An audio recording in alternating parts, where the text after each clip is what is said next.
Hey guys, it's Coliwood Studios here, and welcome to another video in the Why It's Great series. Today we will be talking about Nitro, the massive B&M hypercoaster at Six Flags Great Adventure. Now, believe it or not, there are actually a lot of people who don't like Nitro. I know, it sounds crazy. It's probably the most popular coaster at Great Adventure, if not one of the most popular, and it's a really good ride overall. And in this video, I'm going to be saying why it's such a great ride, and giving my reasons for it. So, let's take a bit of a history look at Nitro. Nitro was built at the park for the 2001 season, and opened as one of the first B&M hypercoasters. It was only ahead of Apollo's Chariot and Raging Bull. This ride opened to much fanfare, it was very popular, and still remains incredibly popular to this day. This ride consistently has some of the longest lines in the park, and if you ask anyone who goes to the park what their favorite ride is, there are a lot of people that will say Nitro, which is still crazy that it's over 20 years old now, and still people like it most out of every other coaster at Great Adventure. So why do people like Nitro so much, and why do I like Nitro so much? Well, Nitro is a bit of a temperamental coaster. What do I mean by that? It can run very differently depending on the conditions it's presented with. Obviously during holiday in the park when it's super cold, it's going to run slow, but there have been years where it's run slow and other years where it's run insanely fast. This year just so happens to be one of the years where it's running insanely fast. However, there have been past years where it's slugged along the course on a hot summer day, which is pretty crazy, and I don't understand how or why certain years it's faster, certain years it's not. Maybe with the wheels, I don't know. I'm not a maintenance employee. But Nitro is definitely a very interesting ride, and the fact that it is so temperamental is probably why some people don't like it. The common complaints I hear is that the airtime is either non-existent or weak, that it's not that intense, that the finale is not good, and I personally disagree with all of those claims, and we're going to take a look at the ride layout and see where the ride pops and where it doesn't. So, of course, you're going to walk up to the entrance plaza, which, it looks okay. I love the fact that the lift hill is perfectly framed in between the sign, and the sign is really cool. I definitely think Nitro could do with a little bit of updating, maybe update the plaza, definitely the queue and the station, maybe even give the ride a repaint, but that doesn't take away from the ride's actual experience. So once you walk through the queue and up into the station, you have 9 rows to choose from, which is actually different from a lot of other hypercoasters. Normally B&M really doesn't go more than 8, but with the earlier hypercoasters like Nitro, Apollo's Chariot, Raging Bull, they have 9 rows, which is still pretty crazy. So once you pick your row, I personally tend to go with row 9 or row 8. You're going to pull down your B&M clamshell restraint, which is one of the most comfortable restraints out there. Even if you get stapled, it's still relatively comfortable.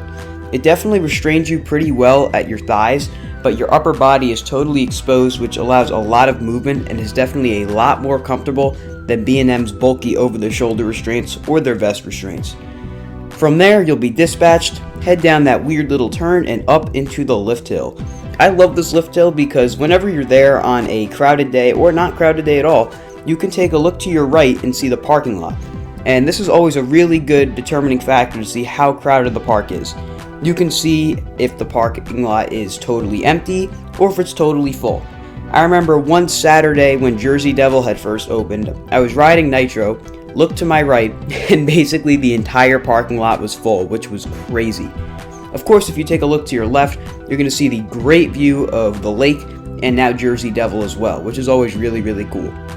Once you crest the top of the lift hill, you will start going down that really, really great 68-degree drop. When you're in the back row, you get absolutely floating out of your seat. It is so cool.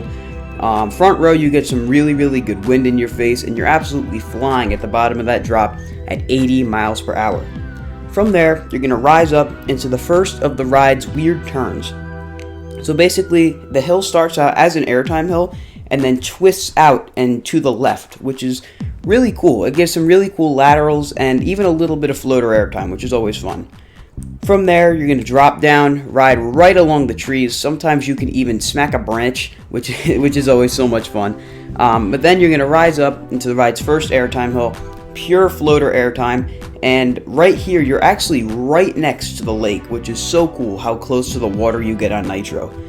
From there, you're going to rise up into the hammerhead turnaround, which is a really fun element. You get some really good laterals, and you even feel some very strong positive G-forces going through this element, meaning that you really get pressed into your seat because it's so intense. From there, you're going to rise up into what is one of my favorite parts of the ride, the second Airtime hill, which gives some really good floater and even maybe a little bit of ejector, depending on how it's running that day. From there, you're going to rise into the second weird turn Airtime hill thing and rise up into the Helix. This Helix is very well known by everyone for being so intense. There is no way to keep your hands up and not feel so much resistance when you're going through this Helix. It is very intense. I gray out just about every time, and at the top of the Helix, if you're sitting on the right edge, you actually get a really weird pop of airtime when you switch from banking to not banking into the mid-course brake run. Very strange, but it's a really fun part of the ride.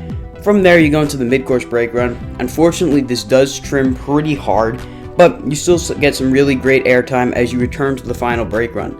When you're sitting in the back row, you get thrown out of your seat off the drop of the mid-course brake run and on the 3 bunny hills on the way to the brake run. These bunny hills can be hit or miss depending on the day, but when it's running fast, you get some really nice floater or even ejector airtime on these hills. Then you hop up into the brakes, and that's the end of your ride on Nitro. So, Nitro is a really good ride. It's got some really good floater airtime and is overall just a really fun ride. But these elements really pop when the ride is running fast. When Nitro's not running fast, they can definitely feel a little redundant, which is why I understand why some people aren't a big fan of Nitro. When you're riding it in the morning or on a cold day, it runs slow.